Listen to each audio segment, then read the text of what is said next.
Après mes aventures à La Réunion et dans le Caucase, me voici aujourd'hui en partance pour l'Afrique. Vous allez découvrir les moments de bonheur que j'ai vécus, mais aussi les moments de douleur quand j'ai failli abandonner et comment j'ai réussi à aller au-delà de mes limites et de mes souffrances. Mais avant de partir dans le Grand Sud, il fallait remonter au nord, en Hollande. L'avion prend parfois des voies détournées pour arriver au but, comme parfois les événements de la vie. La différence, c'est que dans la vie, on ne le sait pas toujours à l'avance. Une fois à bord, je réalise que c'est vraiment enfin le début. La pression retombe et tous ces derniers mois repassent en vitesse rapide dans mon cerveau. C'est quand même ma 3e grande aventure solidaire, mais elle sera un peu moins solitaire cette fois-ci. J'arrive à Amsterdam dans cet énorme aéroport de Schiphol. À l'arrêt du bus, je demande à une jeune fille si l'on peut prendre le ticket à l'intérieur. Et là, elle m'offre spontanément un billet correspondant à mon trajet. Ça commence bien. Après plus de 30 minutes dans la nuit hollandaise, me voilà arrivé à destination, puisque ce soir je suis hébergé par un couple du réseau Warm Showers. Il ne me reste plus qu'à trouver l'adresse. Toute cette ambiance, cette architecture que l'on retrouve dans toute la Hollande, me rappelle mes nombreux voyages effectués dans ce pays pour des raisons professionnelles, des souvenirs nostalgiques de mon activité musicale. Les Hollandais sont sympathiques, parfois rigides et stricts, mais terriblement efficaces. Le couple chez qui je loge a déjà parcouru de nombreux pays à vélo depuis une quinzaine d'années, et lui a 69 ans. Je lui en aurais donné 50. C'est l'occasion d'échanger sur nos expériences et nos parcours.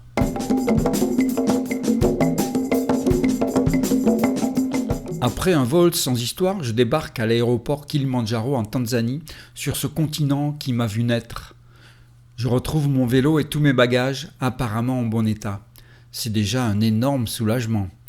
Mais 2 surprises m'attendent. La première, c'est que nous ne serons que 3 concurrents pour le Kiliman, ce triathlon un peu spécial du Kilimanjaro. Un couple de Nouvelle-Zélande et moi. Je ne sais pas encore si c'est un avantage ou un inconvénient. La deuxième surprise, c'est qu'il a plu tous les jours cette semaine. Les routes sont mouillées. Nous sommes en février et normalement c'est un des mois les plus secs et la saison des pluies commence vers mi-mars. Les Tanzaniens ont été surpris par ce changement inhabituel. Décidément, tout se dérègle partout. Je crois que nous en sommes tous un peu responsables.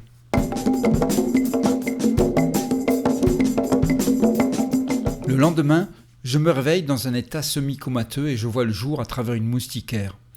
Je mets quelques minutes pour réaliser pleinement où je me trouve. Je sors pour un jogging matinal, petit dérouillage après ce long voyage.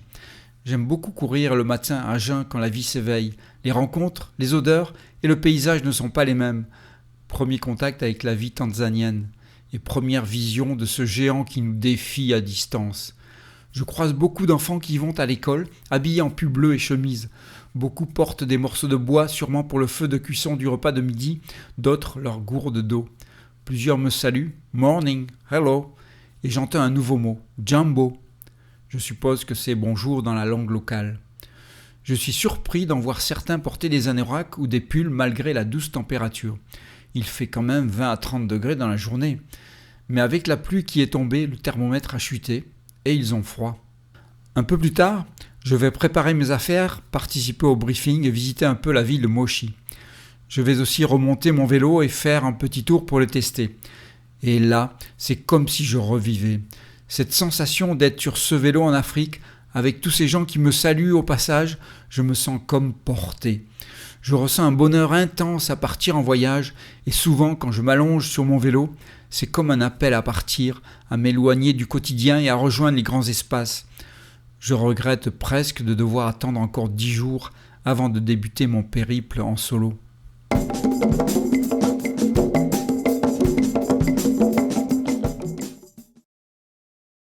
Direction Masham Gate en minibus à 1800 mètres d'altitude. Nous traversons des villages qui voient certainement passer à longueur d'année ces touristes, fortunés à leurs yeux. On est toujours le riche de quelqu'un. Je me sens un peu gêné de venir pour simplement faire une balade, alors qu'eux sont là dans la vraie vie dans des conditions souvent difficiles. Comme disait Charles Birch, il faudrait que les riches vivent plus simplement pour que les pauvres puissent simplement vivre. En pleine saison, il peut y avoir plusieurs centaines de personnes qui partent sur cette voie dans la journée. L'aventure perd un peu de son charme avec toute cette foule de touristes. Parmi ceux qui viennent relever le défi, les pays les plus représentés sont les États-Unis, le Royaume-Uni, l'Allemagne et le Canada. Beaucoup d'Asiatiques et de Russes également. Chaque porteur a le droit de prendre 12 kg des affaires du client, plus 8 kg d'effets personnels et de bivouac, dans des sacs parfois de notre âge. Nous sommes prêts et tout excités, voire impatients de nous retrouver sur le toit de l'Afrique, si on y arrive.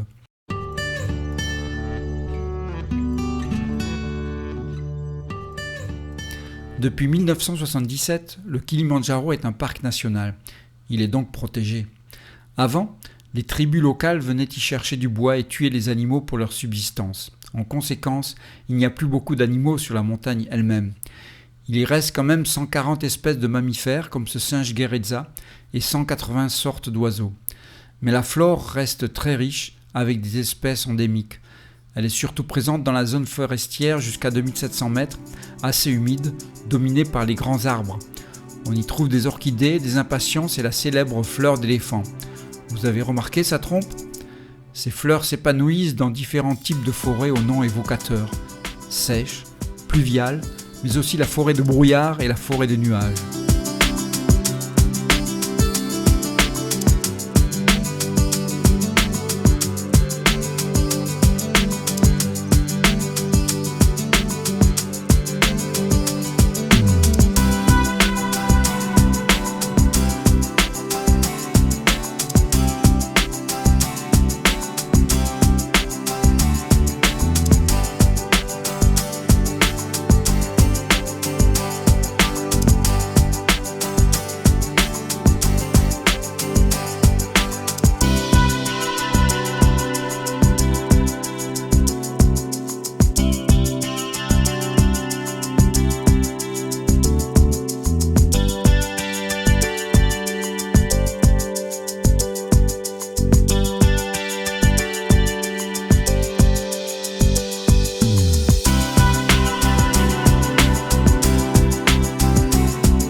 Le lendemain, après un réveil matinal et la découverte d'un petit déjeuner inhabituel, nous repartons à peine éprouvés par le trajet de la veille.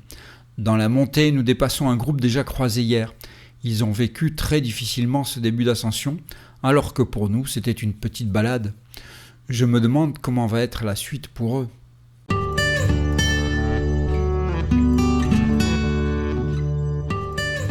À l'époque où tout le matériel actuel n'existait pas, la montée était jalonnée par les arrêts dans les grottes pour s'abriter, pour préparer à manger, pour dormir. Aujourd'hui, c'est interdit. Apelles, assistant guide. Il a été 5 ans porteur et depuis 3 ans il est guide assistant. L'année prochaine, il veut passer son examen pour devenir guide. Pour lui, ce travail est toute sa vie. Cet environnement dans la montagne, c'est son bureau, comme il aime à le dire. Et son rêve, c'est de monter sa propre agence de trekking. Après plus de 6 heures de marche, nous atteignons le camp Chira pour la nuit. Nous faisons une escapade d'1 heure pour aller admirer le paysage du plateau. À ce niveau, plus d'arbres, mais de la lande à bruyère sur une terre froide et acide jusque vers 4000 mètres.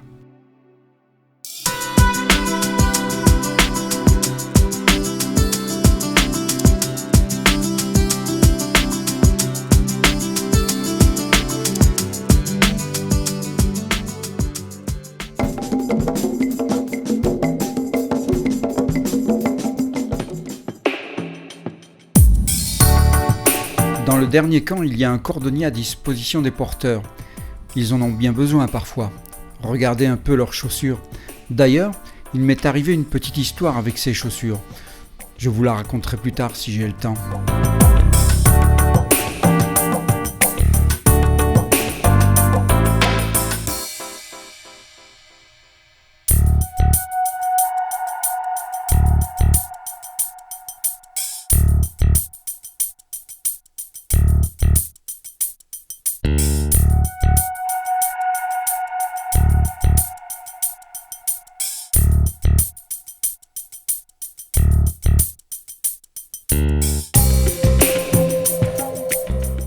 Après la forêt, c'est maintenant la marche dans les cailloux. Des gros, des petits, des moyens. C'est là qu'on se rend compte qu'on est vraiment sur un volcan qui de plus n'est même pas complètement éteint. Il faut retrouver son chemin au travers de ces masses. Heureusement, les guides sont là, impossible de se perdre. Et en fond, toujours cette masse énorme, gigantesque, imposante du sommet Kibo qui nous toise, qui nous rappelle que l'on n'est rien, et vraiment des fourmis face à ces 5900 mètres. Rien dans le temps et dans l'espace. Au fait, je ne vous ai pas présenté notre chef guide, Julias. 25 ans qu'il fait ce métier, et 321 ascensions à son actif quand même. Nous avons de la chance, car nous sommes accompagnés par la légende du Kilimandjaro. Il espère continuer ainsi jusqu'à 60 ans. Son meilleur souvenir ? Être resté pendant 30 jours au sommet avec 18 scientifiques pour étudier la fonte des neiges éternelles. Ils ont ensuite descendu 15 tonnes de glace avec 200 porteurs. Hors saison, il s'occupe de sa ferme et de ses cultures, du café et des bananes.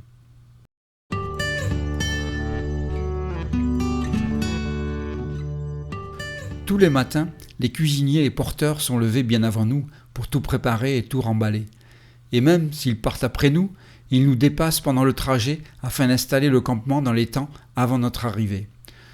C'est une drôle d'impression d'être assisté par 15 personnes et de n'avoir rien à faire. Toute cette longue lignée de porteurs chargés se forme, s'étale comme une grande colonie de fourmis, chacun à son rythme.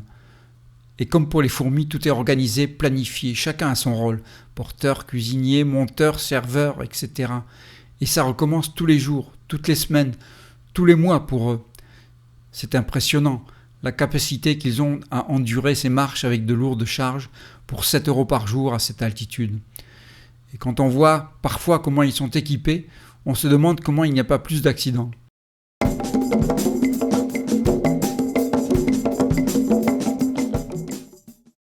Ce matin-là, nous démarrons par la quasi-escalade de la partie la plus délicate du circuit, cette paroi rocheuse, le mur de Barranco, d'où d'ailleurs un porteur d'un autre groupe va tomber le lendemain.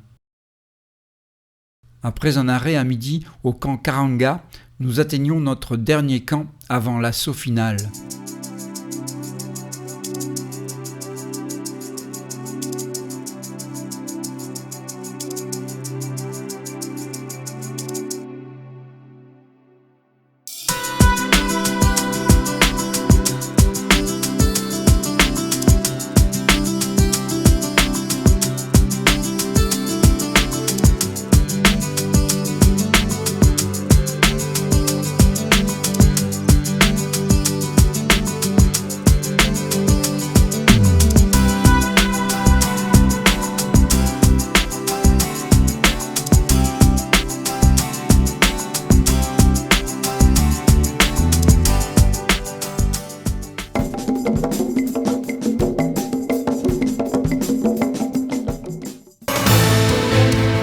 De tous les défis.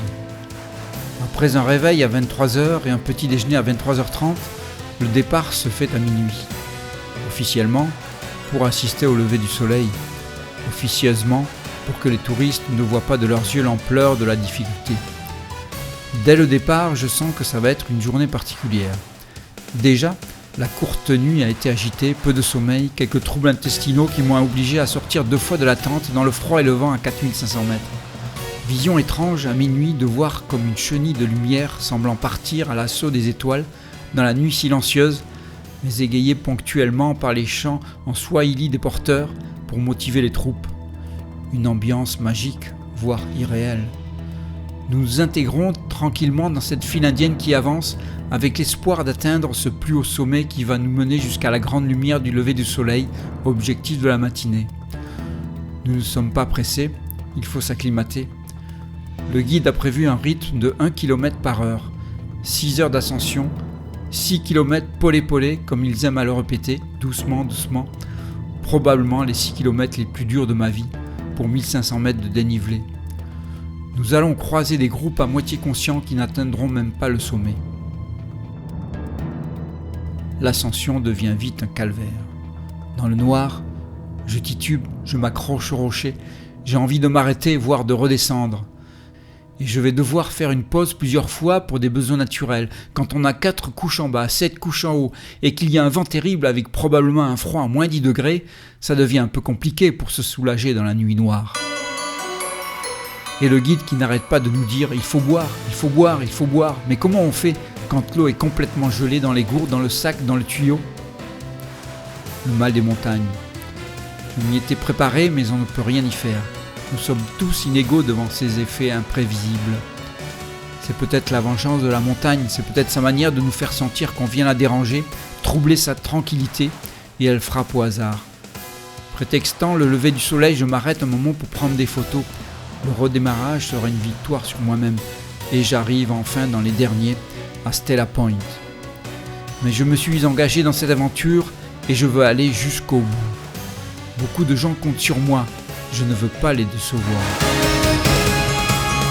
Plus qu'une heure. Le guide est resté avec moi tout le long et m'a encouragé en permanence. Je ne sais pas si j'y serais arrivé sans lui. Une grande leçon de vie. Il a été un encouragement permanent à mes côtés. Pas une parole négative, pas de complainte. Il m'a soutenu gentiment, réconforté par son soutien moral. Et dans la descente, quand j'étais fatigué, il a pris mon sac, il a porté ma charge. Il a pris tout ce qui me retenait pour avancer, pour me libérer. Merci à l'épaisse. Finalement, je l'atteins ce fameux sommet Uhuru Peak. J'arrive à peine à le voir car les larmes me remplissent les yeux. Je ne peux plus parler et nous avançons en silence dans cette explosion de lumière du soleil levant, décuplée par le blanc éclatant et scintillant des glaciers. Nous l'avons quand même vaincu cette montagne. De toute façon, je suis tellement pris par l'émotion que les mots me manquent. J'essaye de la cacher à l'épaisse. Par pudeur ou par fierté, je ne sais pas. Mais il n'est pas dupe et respecte discrètement l'expérience intérieure que je vis.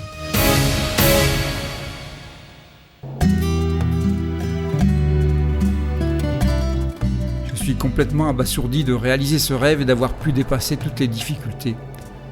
C'était mon premier objectif et j'y suis arrivé. Mais il ne faut malheureusement pas rester trop longtemps là-haut. J'aurais bien passé la journée simplement à me délecter du paysage, à emmagasiner toutes ces images sublimes ailleurs que dans la carte mémoire de mon appareil, à me nourrir de ces couleurs, à ne faire plus qu'un avec ces montagnes majestueuses, à savourer l'étendue de ce ciel libéré de ces nuages au sommet, à vivre ce jour comme si c'était le dernier. Mais il faut redescendre plus vite. Je suis quand même très fatigué, pas tellement par l'effort physique, mais surtout par le manque d'oxygène et par mes problèmes intestinaux. Le guide me dit de prendre mes 2 bâtons, mais je n'en ai pas trop envie. Je n'ai pas l'habitude de prendre les bâtons en descente. Nous courons dans le pierrier, à bout de souffle, et dans un moment d'inattention, mon bâton se coince entre 2 roches. Je chute.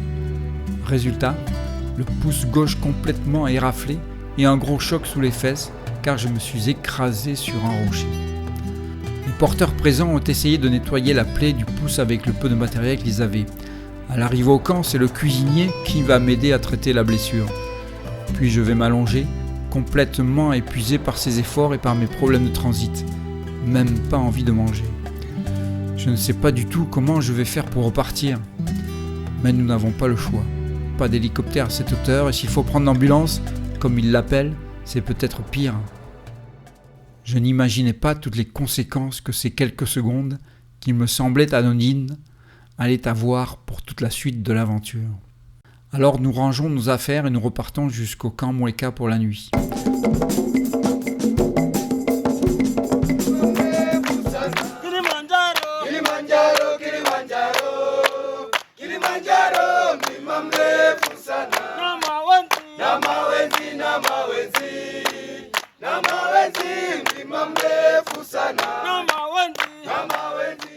Wageni mwakaribishwa wapi Kilimanjaro, hakuna matata, twende pole pole, hakuna matata, Machame tumepita, hakuna matata, Mashira tumelala, hakuna matata. Après les traditionnelles cérémonies d'adieu pour toutes les équipes, nous repartons tranquillement pour atteindre l'endroit où le minibus nous attend.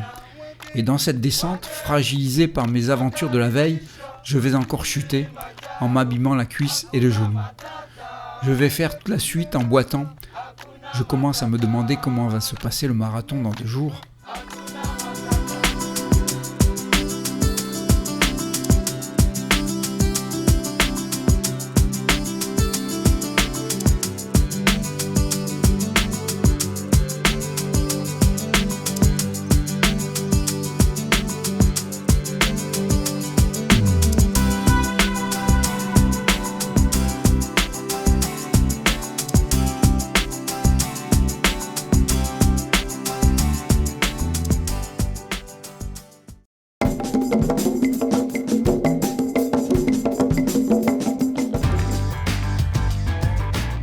Mais nous n'étions pas venus là pour nous prélasser, pas le temps de se reposer.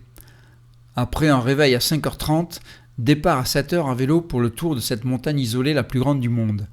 Heureusement, le début se fait sur la route goudronnée. Cela donne un peu de répit à mon postérieur, car la chute a laissé des traces.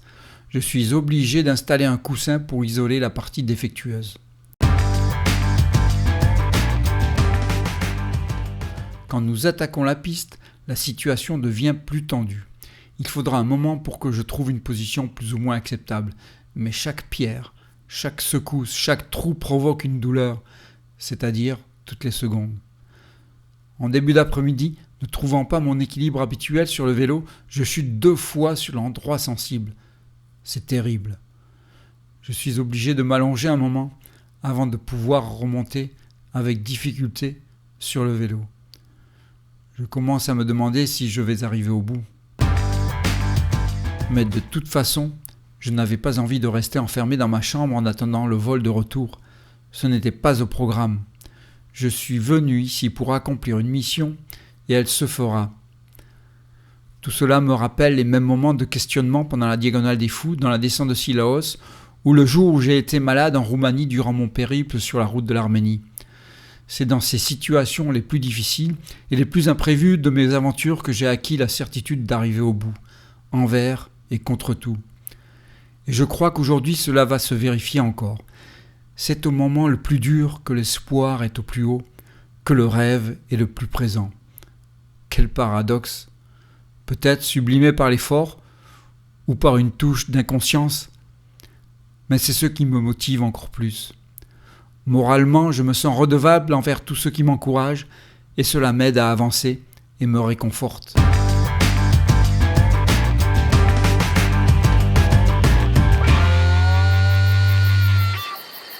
Nous arrivons finalement au camp Rongai où nous passerons la nuit dans un cadre idyllique.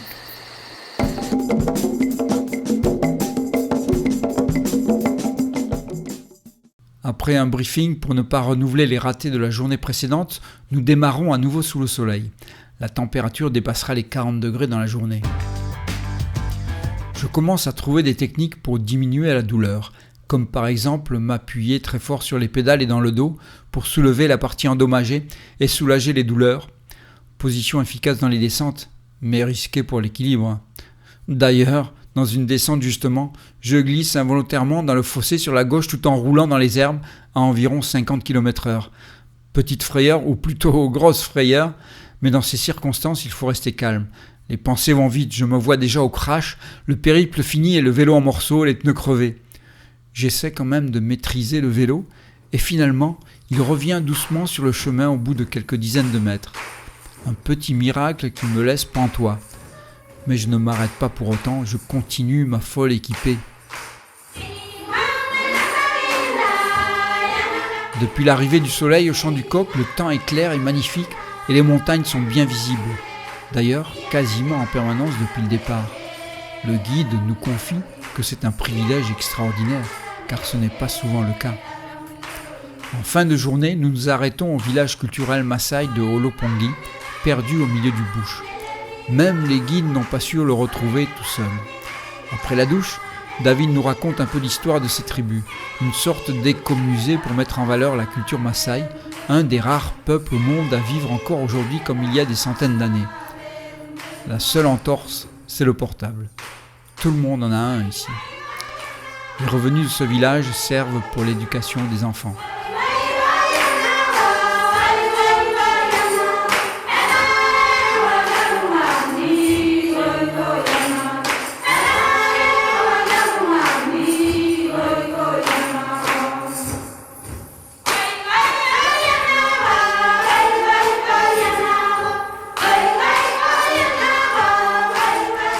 retour à l'hôtel vers les 18h, où de suite je me mets en tenue pour un petit footing en vue du marathon le lendemain.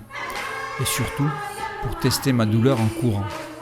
Ce n'est pas très concluant.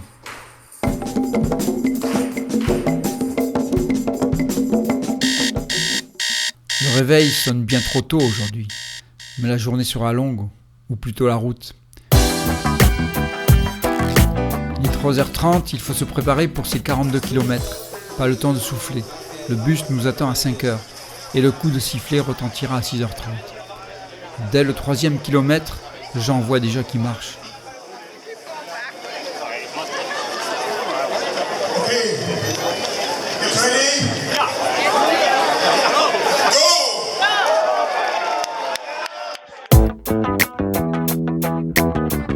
Un événement majeur pour la ville et le pays, ce marathon. Toute la population est là. 40 nationalités sont représentées, avec beaucoup de Japonais.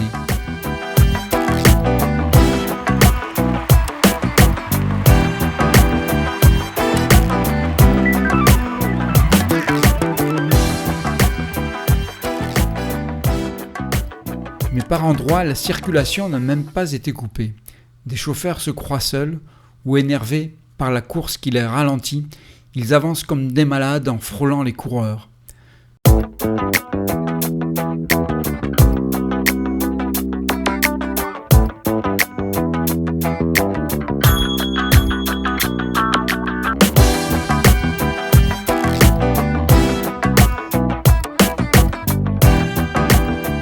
Les douleurs au bas du dos sont bien présentes, mais au bout d'un moment, la douleur musculaire sera plus forte que la douleur de la chute qui est donc masquée. Et finalement, je vais terminer ce marathon sans m'être arrêté en pleine forme, si on peut dire. Je crois que je n'ai jamais accéléré aussi vite à la fin d'une course. Le dernier kilomètre me donne des ailes, probablement portées par les ovations de la foule, surprise de voir débouler sur le stade cet ancien qui double tout le monde.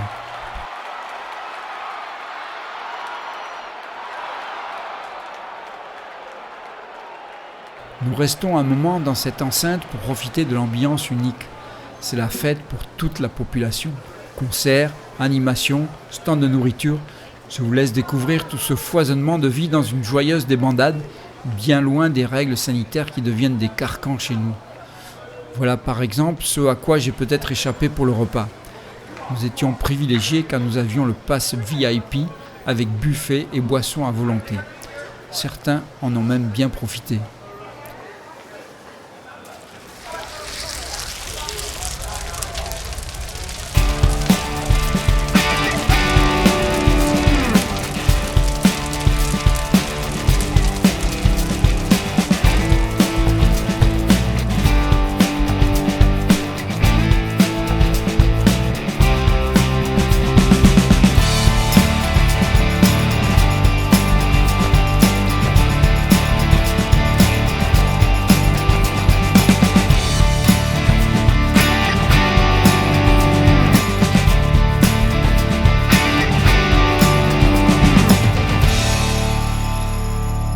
Retour à l'hôtel pour ranger, se préparer en vue de la 4e et dernière étape de cette aventure africaine.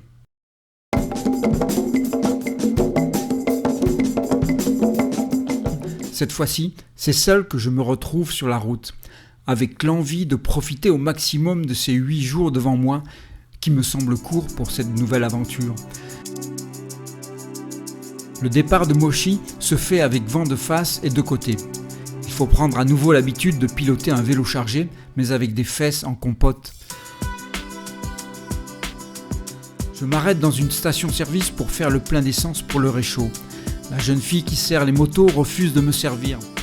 J'insiste, elle prend ma bouteille, la regarde sous tous les angles et finit par accéder à ma demande. Arrivé à la frontière tanzanienne, je m'attendais à voir une vraie frontière. Quelque chose de sérieux, quoi. Mais c'est une simple barrière en fer avant d'accéder à un bâtiment en attente de rénovation. Ensuite, plus de route goudronnée, c'est directement la piste, la poussière, les cailloux. J'avais pourtant cru voir une belle route sur la carte consultée avant le départ. Je continue vers la frontière du Kenya où les bâtiments ont l'air plus récents mais sont déserts. Bureaux, immense parking complètement vide. J'arrive peut-être trop tard. Le contrôle prend un peu plus de temps. On veut me faire remplir un questionnaire pour savoir où je vais m'arrêter, mais je n'en sais rien moi-même. L'employé insiste pendant un moment pour me demander la liste des hôtels et leurs adresses. La discussion s'éternise. Finalement, je lui donne le nom d'un village où je dois passer. Il a l'air calmé et me rend mon passeport. Je pénètre dans la première grande ville, Taveta. Je croyais y trouver un supermarché et des magasins, mais ce ne sont que des petites boutiques et ça grouille de monde.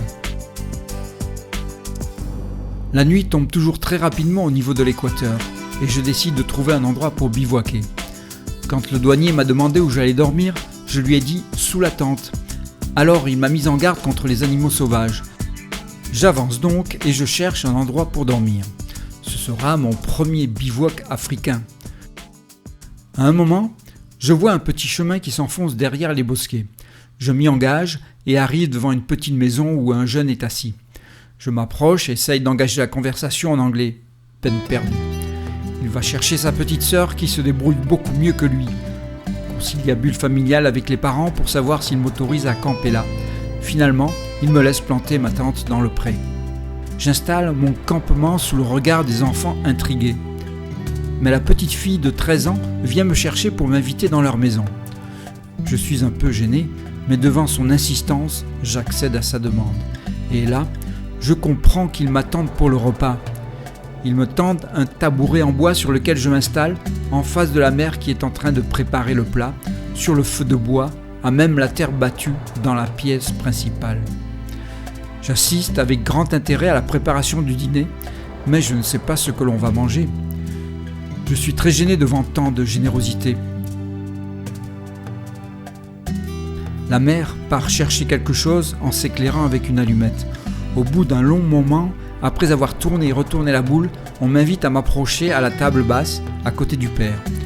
Sur celle-ci est posée la seule source de lumière de la maison, une petite lampe à pétrole que j'avais prise au départ pour une bougie, tellement la flamme était petite. Sur la gauche, je devine un grand lit où la grande sœur est assise et la petite à moitié couchée. Elle fait ses devoirs, elle apprend ses leçons. Je ne sais pas comment elle arrive à travailler dans un tel environnement et avec un livre plus qu'usé par le temps. En toute simplicité et humilité, je partage ce repas, interpellé par tant de sollicitude envers moi, un peu choqué de découvrir leurs conditions de vie et gêné de peut-être prendre une part de leur nourriture. Mais c'est fait avec tant d'amour et de générosité qu'on ne peut refuser.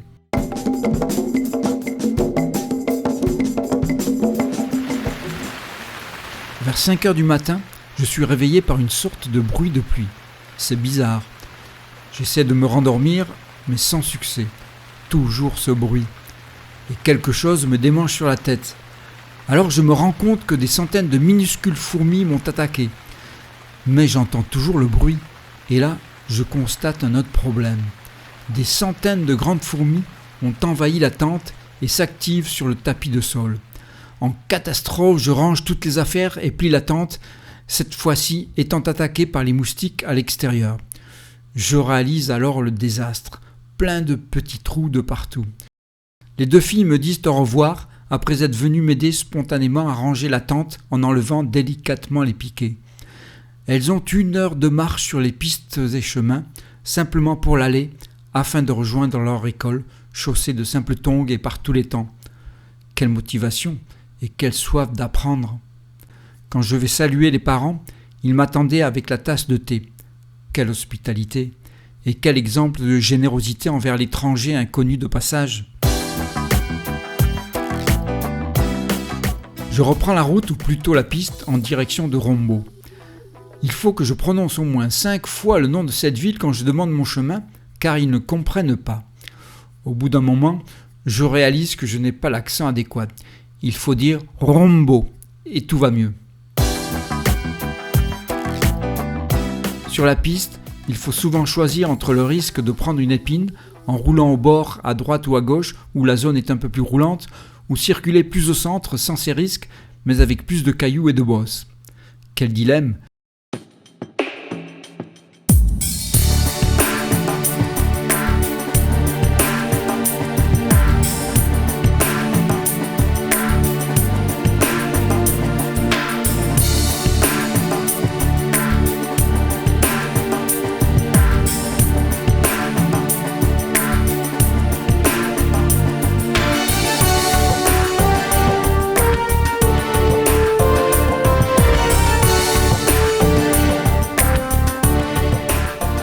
Cette journée a été fatigante. 5 heures de route avec le coccyx qui fait mal à chaque tour de roue.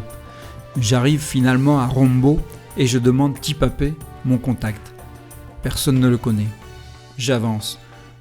Un homme me fait signe au loin. Je vais vers lui et je réalise que c'est Tipapé lui-même qui m'attendait. Nous ne nous étions jamais rencontrés, simplement quelques échanges par internet grâce à un ami commun. Après une longue attente, mais en Afrique on a le temps, nous allons faire quelques courses. Il m'emmène ensuite chez lui dans sa maison familiale. Je le suis derrière sa moto sur plusieurs kilomètres, sur un sentier étroit, au travers du bush, des arbres, des rochers, et nous arrivons au petit hameau où vit sa famille. Ses parents, ses oncles, ses tantes, chacun a sa maison, ils partagent cette terre de leurs ancêtres.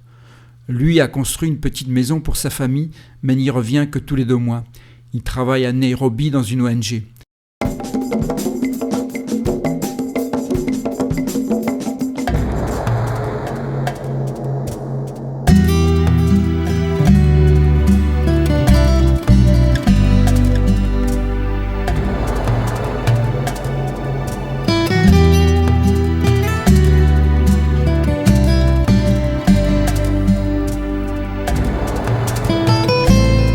Ce matin-là, 2 professeurs de l'école qu'il est prévu de visiter sont venus spécialement partager le petit déjeuner avec moi.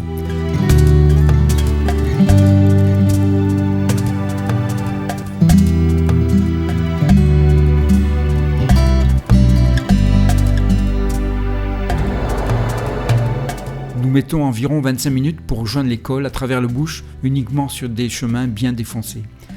Une fois arrivé, il m'introduit auprès du directeur qui m'explique l'histoire et le projet de cet établissement implanté depuis 7 ans. Ils ont 160 élèves sur 2 sites, une école maternelle plus une primaire. Aujourd'hui, l'enseignement est proposé aux enfants à partir de 5 ans pour les 4 premiers niveaux. Ils cherchent des finances pour créer les 5 et 6e niveaux, construire un nouveau bâtiment et à plus long terme ouvrir un collège. Mais le village n'a aucun budget pour l'école. Les familles participent un peu pour y envoyer leurs enfants, mais parfois elles ne peuvent même pas donner ce qui leur est demandé. 200 shillings par mois, c'est-à-dire moins de 2 euros. Oui, moins de 2 euros par enfant. Il y a des périodes où les parents n'ont pas les moyens et n'ont même plus de quoi manger à la maison.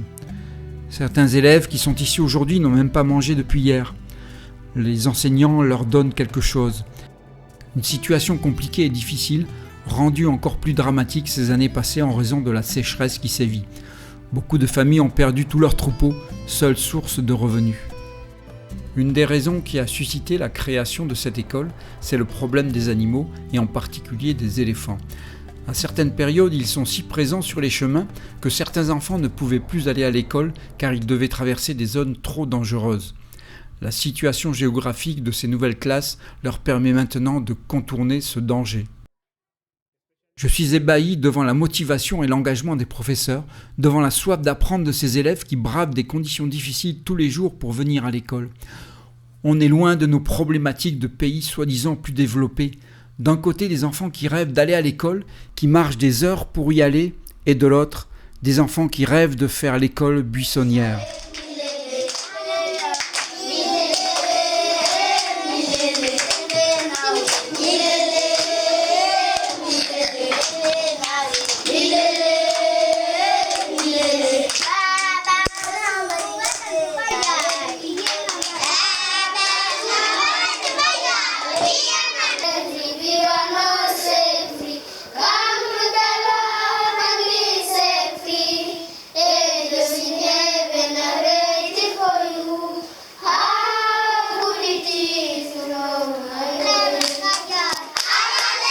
Et juste avant de remonter sur la moto, le directeur me dit qu'un enfant voudrait me parler. Il s'approche de moi et me propose de faire mon portrait pour me laisser un souvenir. Et voilà ce gamin de 10 ans qui en 5 minutes à peine réalise ce dessin fabuleux. Des talents, il y en a partout. Et je suis peiné de ne pas pouvoir aider ces enfants à réaliser leurs rêves. Je quitte cet endroit avec plus de questions que de réponses et avec l'impression de combats inutiles, de gaspillage énorme chez nous, face à ces simples besoins d'enfants qui ont une folle envie d'apprendre et qui le prouvent. Retour au centre du village de Rombo. Mais rien ne se passe comme prévu. Parfois, pour faire quelque chose qui prendrait 1 heure, il faut la journée. Chacun sa culture et ce n'est pas plus mal. On apprend à ne plus courir après la montre. Le retour chez Tipapeu au début de la nuit sur la moto va être un peu tendu. Comme il a fait un gros orage, le terrain est très glissant et le phare de la moto n'éclaire pas grand-chose. Des enfants nous ont accueillis et sont arrivés vers moi en inclinant la tête. J'avais l'impression qu'ils attendaient quelque chose. En fait, il faut leur toucher la tête avec la main pour les saluer.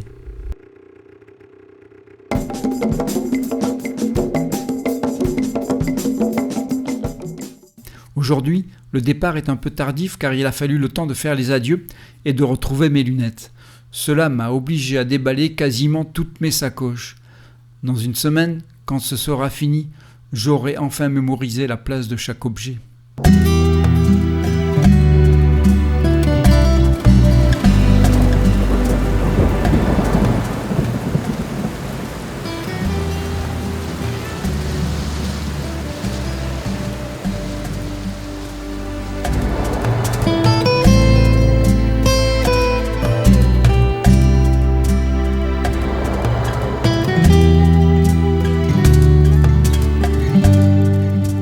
À un moment, je croise un 4x4 bondé de villageois et je m'arrête pour leur demander mon chemin, car j'ai l'impression d'être un peu perdu. Ils me disent qu'il faut que je fasse demi-tour car je ne suis pas sur la bonne piste et que je dois faire attention, car la semaine passée, quelqu'un a été attaqué par un lion dans cette zone. Sur ces entrefaites, un jeune arrive sur sa moto. Il me propose de m'emmener chez ses parents pas très loin de là pour camper plus en sécurité. Wilson est marié avec une Hollandaise, il connaît donc l'Europe. Je suis super bien accueilli dans cette authentique famille Maasai. J'installe ma tente devant la maison, nous discutons et j'explique les raisons de mon voyage. Ils sont super contents de ce que je fais pour le Soudan du Sud. Dans la soirée, un gros orage viendra perturber la quiétude de la savane kenyane. Un peu plus tard, les chiens commencent à aboyer.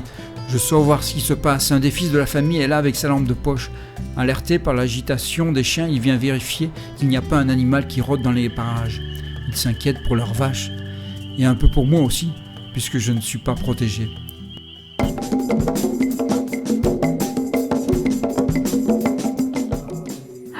La mère vient gentiment m'apporter le thé, avec un tabouret, afin que je m'installe pour boire tranquillement.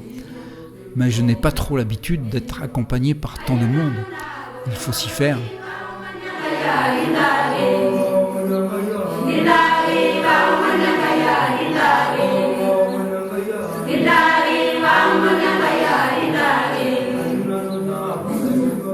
Wilson m'a dessiné un petit plan pour essayer de me repérer dans les jours qui viennent, car je n'ai pas de carte.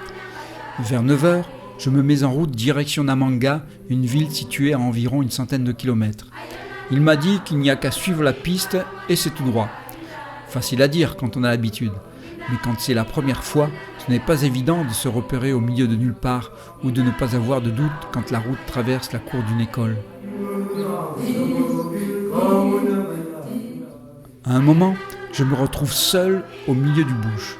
Je ne sais plus trop où aller. Les infos sont succinctes, voire contradictoires. Les durées et les distances sont aléatoires. En fait, les Africains raisonnent plutôt en temps qu'en distance. Les repères ne sont pas les panneaux, il n'y en a pas de toute façon, mais les collines, les villages, les rochers, les arbres. Vers midi, on m'indique qu'il y a un village dans 10 minutes, mais sous un soleil à 45 degrés, il me faudra 3 quarts d'heure pour l'atteindre. C'était probablement une estimation pour une moto. Il ne faut pas confondre le village et la ville, comme on me l'explique gentiment. Et ici, ce sont les boutiques. Quand je demande s'il y a la possibilité de manger, on m'emmène à la boucherie où de la viande crue pend au plafond dans la chaleur, squattée par une colonie de mouches. Je demande si je peux manger. Pas de problème. Rapidement, pas de problème. En 15 minutes, c'est possible. Je commande alors de l'ougali en accompagnement de cette viande et je m'installe au bar où on m'offre une bière. Le repas arrive 1 heure plus tard. Cela me donne du temps pour discuter avec ces nouveaux amis. Ils me proposent un guide à moto pour l'après-midi pour 16 €. Je crois que je n'ai pas le choix. Pour eux, c'est comme si c'était fait. Alors j'accepte car le chemin n'a pas l'air très net. Richard, le guide, me précède donc à moto après cette halte bienfaisante. Au bout de 30 minutes, il s'arrête pour prendre quelqu'un. Un guide officiel du parc national qui connaît la région et qui m'explique qu'on passe sur le chemin extérieur du parc en me signalant quand même que c'est interdit. Mais c'est pour me montrer les animaux. Je comprendrai plus tard que ce sera aussi le prétexte pour faire monter la note. Je continue donc ma route tout seul, en espérant, d'après leur description, un chemin correct et roulant. Mais ce n'était pas du tout le cas. Je ne sais pas si Richard a sous-estimé la pénibilité de la route à vélo ou n'a simplement pas voulu m'effrayer. C'est un chemin difficile avec beaucoup de pierres. Il faut parfois s'arrêter, pousser et je chute plusieurs fois. Au bout de 2 heures, Richard s'arrête et me dit que je peux continuer tout seul. Il suffit de suivre le chemin. J'ai déjà entendu ça plusieurs fois. Mais surtout, il me fait une recommandation insistante. Il faut s'arrêter au prochain village pour la nuit si je ne suis pas sûr d'arriver au village suivant qui se trouve 20 km plus loin. Pourquoi ? C'est une zone où les lions rôdent le soir pour chercher leur repas et ça peut être dangereux. Au bout d'un moment, j'atteins ce fameux groupe de petits villages, point de non-retour où je redemande mon chemin. Quelqu'un me confirme que c'est dangereux à ces heures-ci. Un autre prétend le contraire et dit que j'ai le temps d'arriver au village suivant avant la nuit. Je décide de tenter le coup. Mais un vent de sable se lève et la piste devient difficile. Il faut marcher, pousser. Je prends la décision de faire demi-tour pour retourner au village d'où je viens. Je demande aux habitants qui arrivent s'il y aurait un endroit pour planter ma tente. Après un très court conciliabule, ils me répondent directement « non » par 2 fois. D'accord, je n'insiste pas. Un peu plus loin, je croise un autre groupe de villageois qui sont d'accord pour m'accueillir, mais il faut payer environ 85 € pour poser ma tente. Au bout de 15 minutes, je réussis à négocier à 50 € pour pouvoir m'installer dans l'enclos des chèvres.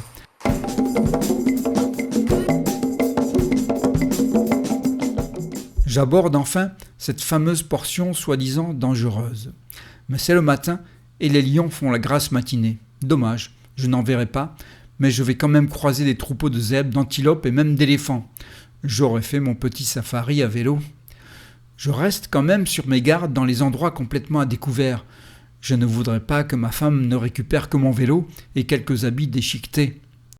C'est une impression un peu bizarre que de se retrouver seul, sans défense, vulnérable au milieu de cette immensité du bush.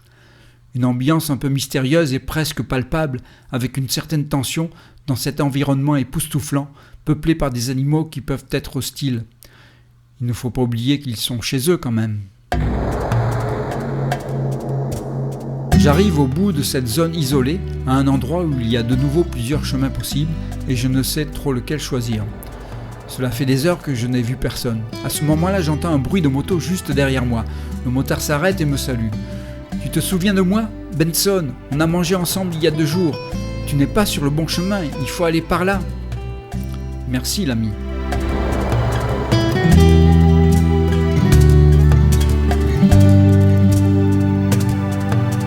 Quand je redemande la direction et que je dis que je vais rejoindre la prochaine ville avec ce vélo, ils commencent à rire. Enfin, après une longue journée en plein soleil, après avoir traversé l'immensité de la plaine et poussé, tiré le vélo, j'arrive à Namanga, la ville frontière, véritable Capharnaüm. Mais le jour baisse et il faut que je trouve un lieu de bivouac. On me conseille une grande propriété où se trouve une école et une église pour être en sécurité. Je vais pouvoir planter ma tente sur un bout de terrain. Je n'avais pas réalisé que c'était samedi soir et que dans beaucoup de pays, ces jours de fête, c'est le relâchement du week-end. Entre le bruit des bars, la musique des discothèques et la circulation de la route, c'est un joyeux brouhaha qui se prolonge tard ou tôt dans la nuit.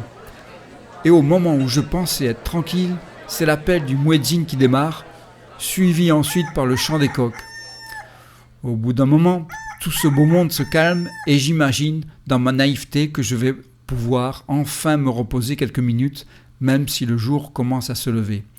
Raté. J'avais oublié qu'après le samedi, vient le dimanche, le jour du Seigneur, et que je loge dans une propriété catholique. Et à 6 heures, les cloches de l'église à 20 mètres de là claquent dans le soleil naissant pour l'appel à la célébration. Je crois que cette fois, je n'ai plus besoin de réveil. C'est le coup de grâce dans tous les sens du terme.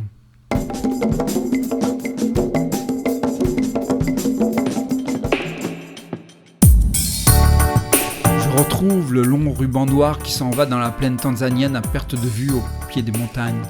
Une route polissée qui augure de conditions plus normales. mais je suis un peu déçu toutefois d'abandonner cette nature encore sauvage, ses habitants attachants et authentiques. À midi, je fais une pause dans un petit restaurant. La cuisinière me prépare à même le sol une assiette avec du riz et des haricots.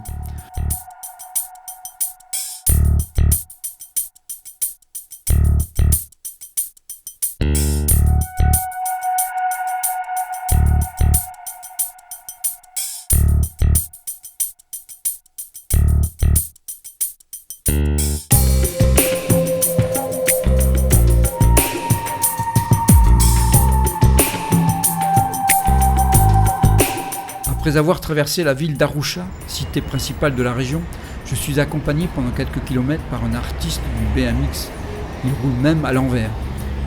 La nuit, je vais la passer dans la cour d'un petit dispensaire.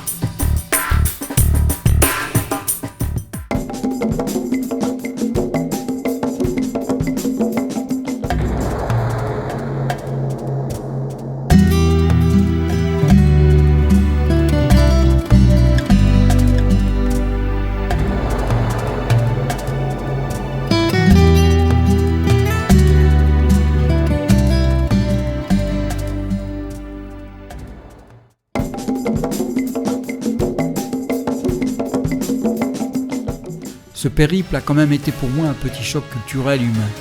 Malgré mes différents séjours en Afrique, je n'avais jamais vécu avec une telle intensité une immersion dans la vie quotidienne locale. Le voyage à vélo, de par sa lenteur et sa proximité avec la population, le permet et le provoque.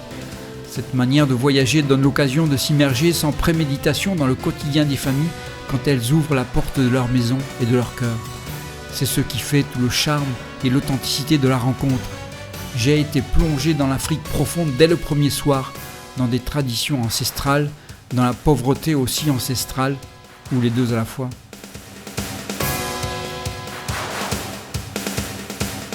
Je vais devoir quitter mon personnage d'aventurier, ma deuxième vie depuis quelques années. Le laisser là en Afrique. Rien ne nous prédestinait à de telles aventures. Mais je ne regrette pas tout ce que j'ai vécu jusqu'à présent, bien au contraire. Il faut savoir faire des choix et gérer les étapes de l'existence, et ne pas s'arc-bouter dans des principes et positions que l'on croit vérités éternelles et qui s'effritent dans certaines circonstances, suivant l'histoire que nous vivons. Mais nous avons aussi besoin de certitudes éternelles, en tout cas, j'en ai besoin. Durant ce périple, j'ai souvent pensé aux réfugiés du Soudan du Sud qui souffrent pour survivre, alors que moi, j'ai en quelque sorte souffert non pas par plaisir, mais pour mon plaisir. Je savais qu'indirectement, ma souffrance les aiderait à mieux affronter leur situation, puisque mon défi sportif a permis de récolter des fonds pour leur fournir des kits d'urgence. Cela m'a redonné du courage et de la motivation. L'épisode de ma chute dans la descente du sommet a été une grande expérience que je ne regrette absolument pas. Il m'a aidé à mieux m'identifier à la souffrance des autres, à la situation des réfugiés du Soudan du Sud, à la condition de ceux qui vivaient là où je suis passé, dans un contexte beaucoup plus difficile que le mien. Au fait, vous savez quel a été le résultat de ma chute ? Après quelques examens au retour, le médecin m'a dit que j'avais une fracture du sacrum. Vous savez, je crois qu'il ne faut pas s'arrêter aux circonstances parfois difficiles. Sur le moment, on peut se poser beaucoup de questions, voire se remettre en question, mais il faut apprendre à regarder plus loin, vers le but. Il faut qu'il soit élevé cet objectif afin de nous détacher des problèmes qui sont devant nous, non pas pour les masquer, mais pour les dépasser. Et si nous ne pouvons pas les éviter, il faut savoir en tirer les leçons, car il y a toujours une solution. C'est aussi un voyage intérieur, une aventure comme celle-ci. Nos petites exigences, notre bien-être quotidien sont parfois faits de détails inutiles auxquels on est habitué et qui sembleraient totalement futiles à ces habitants qui luttent pour leur survie. Il ne faut pas non plus se culpabiliser, mais regarder les choses lucidement et faire ce qui est à notre portée sans attendre de reconnaissance. Juste faire quelque chose. Partager ce que nous avons. Le peu que nous pouvons faire représente souvent beaucoup pour ces populations. Il n'y a pas que l'aspect matériel, c'est aussi l'attention et le respect que nous leur manifestons, le souci de la qualité des relations. Sachons aussi être à l'écoute de ce qu'ils ont à nous apprendre. Si nous savons être ouverts, notre vie en sera enrichie. Et à notre tour, nous pourrons enrichir les autres. On ne peut donner que ce que l'on a. Pas spécialement nos finances, mais aussi notre savoir-faire, notre temps, notre cœur. Ce sera toujours utile pour quelqu'un. Et cela peut même changer sa vie. À jamais.